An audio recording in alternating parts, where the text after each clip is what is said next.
আপনি বললেন যে 18 মাসের মধ্যে 1 কোটি লোকের চাকরি দিবেন। আমি চ্যালেঞ্জ করে বলে দিচ্ছি এখনো তো সরকার বলতে পারবে না।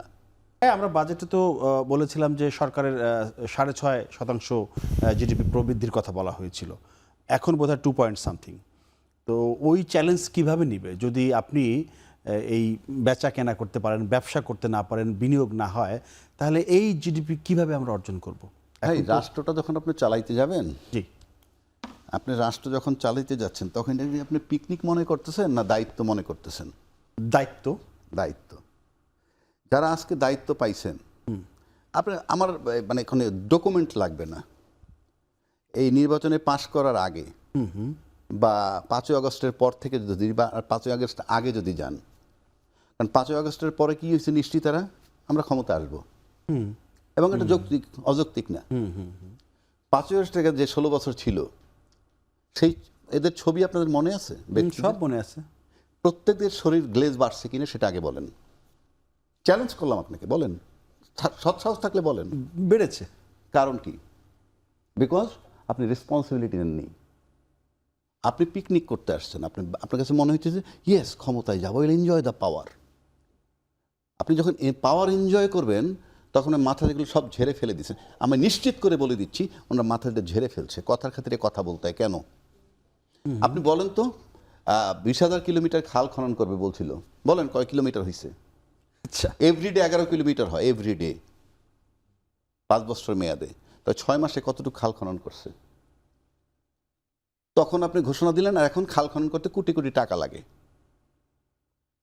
ফ্যামিলি কার্ড দিবেন, কার্ড বানাইতে কোটি কোটি টাকা লাগে। টোটাল ফ্যামিলি কার্ডের খরচ হচ্ছে 2000।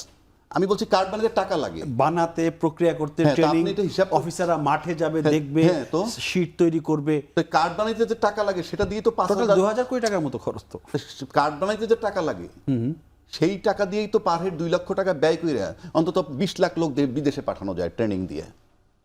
যে ট্রেনিং দিয়ে তোদের পাঠাইলাম, ওয়েল্ডার বানাইলাম, তোরে নার্স বানাইলাম, তো ইলেকট্রিশিয়ান বানাইলাম, পাঠাই দিলাম, 2.5 লাখ টাকা তোর পেছনে ব্যয় হয়েছে, গিয়ে টাকাটা আসতেছে, ফেরত দিস। সেই টাকাটা কিন্তু ফেরত আসবে, সবাই দিবে। আর আপনি যে কার্ড বানাইতে যে টাকাটা, এটা হলো কনজিউমার। আপনি কনজিউম করতেছেন টাকাটা। কনজিউম করার পর আমরা যখন খাবার খাই, ইট গোস টু দ্য টয়লেট। ভোক্তা যখন খাবারটাকে লাস্ট স্টেশন চলে আসে, যত হাত বদল হয় তত বিক্রি হয়, ফাইনালি যখন যিনি খাবেন তার কাছে চলে আসে, ইট গোস টু টয়লেট। আপনার প্ল্যান হইল এরকম। আপনি আমাকে বলেন, আপনি বললেন যে 18 মাসের মধ্যে 1 কোটি লোকের চাকরি দিবেন। আমি চ্যালেঞ্জ করে বলে দিচ্ছি এখনো তো সরকার বলতে পারবে না।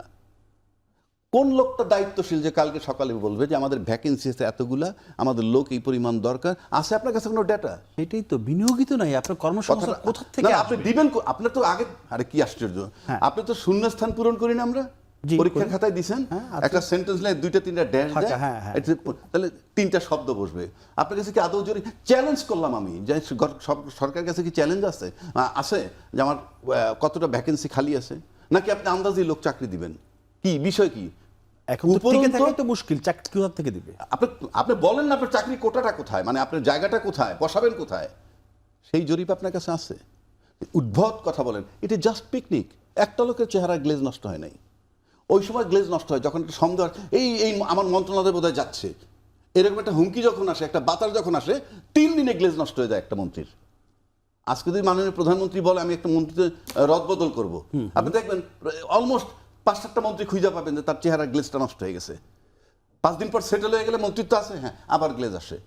তার মানে পিকনিক। কেন বলছি কথাটা আপনাকে আমাকে বলেন।